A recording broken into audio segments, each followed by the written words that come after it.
اعوذ باللہ من الشیطان الرجیم بسم اللہ الرحمن الرحیم۔ نالج کنگ کے معزز ناظرین السلام علیکم۔ معزز ناظرین، آج کی ویڈیو میں ہم آپ کو بتائیں گے کہ زلزلے کیوں آتے ہیں۔ مختلف مذاہب میں زلزلوں کے آنے کی کیا وجہ بیان کی جاتی ہے، اور آخر میں ہم اسلامی نظریے سے اس بات کا جائزہ لیں گے کہ زلزلے کیوں آتے ہیں۔ معزز ناظرین، یہ ایک حقیقت ہے کہ انسانی تاریخ میں جتنی تباہی زلزلوں کی وجہ سے آئی اور کسی قدرتی آفت سے نہیں آئی۔ زلزلوں کی وجہ سے بہت سی اقوام صفحہ ہستی سے ہمیشہ کے لیے مٹ گئیں۔ زلزلے کے اثرات سیلاب، وبائی بیماری، طوفان اور جنگوں سے کہیں زیادہ ہوتے ہیں۔ صدیوں سے لوگوں کو زلزلے کے بارے میں مختلف رائے رہی ہیں۔ عیسائی پادری کہتے تھے کہ یہ خدا کے گناہ گار بندوں کے لیے اللہ کی طرف سے سزا ہے۔ قدیم جاپانی لوگوں کا نظریہ تھا کہ زمین کو ایک بہت بڑی چھپکلی نے اپنے اوپر اٹھایا ہوا ہے۔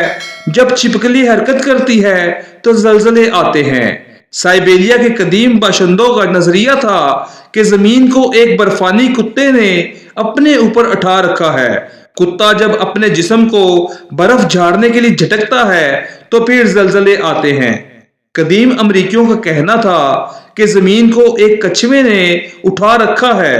کچھوا جب حرکت کرتا ہے تو زمین حرکت کرتی ہے، جسے زلزلہ کہتے ہیں۔ ہندوؤں کے عقیدے کے مطابق زمین کو ایک گائے نے اپنے ایک سینگ پر اٹھا رکھا ہے۔ جب وہ گائے زمین کو ایک سینگ سے دوسرے سینگ پر رکھتی ہے تو زلزلے آتے ہیں۔ ناظرین کرام، قدیم یونانی فلاسفر کے مطابق زمین کے نیچے مردے آپس میں لڑتے ہیں تو تب زلزلے آتے ہیں۔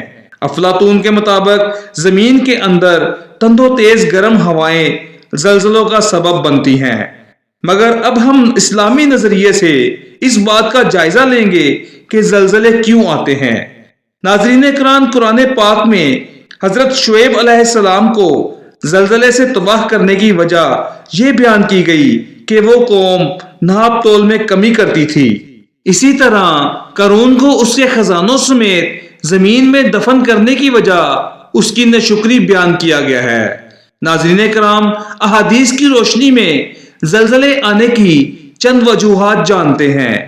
رسول پاک صلی اللہ علیہ وآلہ وسلم نے فرمایا، جب مال غنیمت کو دولت اور امانت کو مال غنیمت سمجھا جائے اور زکوٰۃ کو تاوان سمجھا جائے، دین کی تعلیم کسی دوسرے مقصد سے حاصل کی جائے، آدمی اپنی بیوی کی فرما برداری کرے اور اپنی ماں کی نافرمانی کرے، اپنے دوست کو قریب کرے اور اپنے باپ کو دور کرے، مساجد میں آوازیں بلند ہونے لگیں، فاسق اور فاجر آدمی قبیلے کا سردار بن جائے، گانے والی عورتیں اور باجے عام ہو جائیں، شراب پی جائے، اور اس امت کے آخر میں آنے والے اپنے سے پہلے والوں پر لعنت بھیجیں گے، تو اس وقت تم سرخ آندھی، زلزلہ، زمین دھنسنے اور صورت تبدیل ہونے، پتھر برسنے اور مسلسل ظاہر ہونے والی علامتوں کا انتظار کرو، جو اس پرانی لڑی کی طرح مسلسل نازل ہوں گی جس کا دھاگا ٹوٹ گیا ہو۔ ناظرین اکرام، ایک اور حدیث میں حضرت عائشہ رضی اللہ تعالی عنہا فرماتی ہیں، جب شادی شدہ عورتیں بہک جائیں، جب لوگ زنا کو حلال سمجھنے لگیں، شراب پینے اور گانوں کی محفلیں سجنے لگیں، تو اللہ تعالیٰ کو آسمان میں غیرت آتی ہے، وہ زمین کو حکم دیتا ہے، زمین میں زلزلے آنے لگتے ہیں۔ ایک اور حدیث میں آتا ہے کہ جب لوگ 5 قسم کی برائیاں کرنے لگتے ہیں تو ان کو 5 طرح کے مصائب میں مبتلا کر دیا جاتا ہے۔ جب سود عام ہوگا تو زلزلے اور زمین میں دھنسنا عام ہو جائے گا۔ جب اہل اقتدار ظلم کرنے لگیں گے تو بارشیں بند ہو جائیں گی۔ جب زنا عام ہو جائے گا تو لوگ جلدی مریں گے۔ جب لوگ زکوٰۃ دینے سے رک جائیں تو مویشی مرنے لگیں گے، اور جب غیر مسلموں کے حقوق کی حفاظت نہ ہوگی تو وہ مسلمانوں پر غالب آ جائیں گے۔